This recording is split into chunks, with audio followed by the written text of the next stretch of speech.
Hi అండి. Welcome to మంచి మాటలు. ఈరోజు మనం ఒక నిజ జీవితంలో జరిగిన ఒక యథార్థ సంఘటన గురించి మన ఛానల్లో చూద్దాం.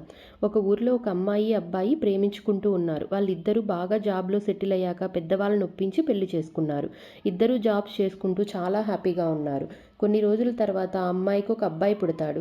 అది చూసి ఇద్దరింట్లో చాలా హ్యాపీగా ఫీల్ అవుతారు. అలా కొన్ని డేస్ గడుస్తాయి. అంతా హ్యాపీగా ఉన్న వాళ్ళ ఇంట్లో ఒక విషాదం చోటు చేసుకుంటుంది. ఒకరోజు తన హస్బెండు అనారోగ్యంగా ఉంటాడు. ఉన్నట్లుండి చాలా నీరసం అవుతాడు. అదంతా తన భార్య గమనించి ఒకరోజు హాస్పిటల్‌కి తీసుకెళ్తుంది.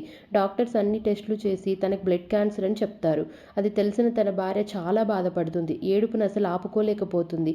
తన బాధని ఎవరికి చెప్పాలో, ఎలా ఇంట్లో వాళ్ళకి చెప్పాలో తనకి తెలియట్లేదు. డాక్టర్స్ ఎంత మనీ ఖర్చు పెట్టినా ఉపయోగం లేదని తేల్చి చెప్పేశారు. తనకి ఏమీ అర్థం కాలేదు. బాబుని చూసి చాలా బాధపడుతుంది. అనుకున్న రోజు రానే వచ్చింది. ఉన్నట్లుండి తనకి ఫుల్ కాఫ్ స్టార్ట్ అయ్యింది.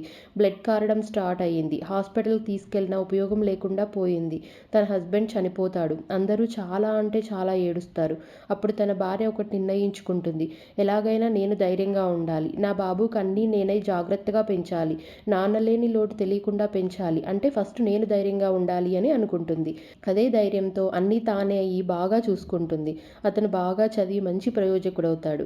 ఆ అమ్మాయి ఆ అబ్బాయిలో తన భర్తని చూసుకొని సంతోషించేది. అలా ఆ అమ్మాయి అంతటి బాధలో కూడా చాలా ధైర్యంగా ఉండేది. అందుకే లైఫ్‌లో ఎలాంటి కష్టం వచ్చినా ధైర్యంగా, తెలివిగా ఉండడం అనేది చాలా ముఖ్యం. మా వీడియో మీకు నచ్చిందనే అనుకుంటున్నాను. Thanks for watching. Please subscribe my channel.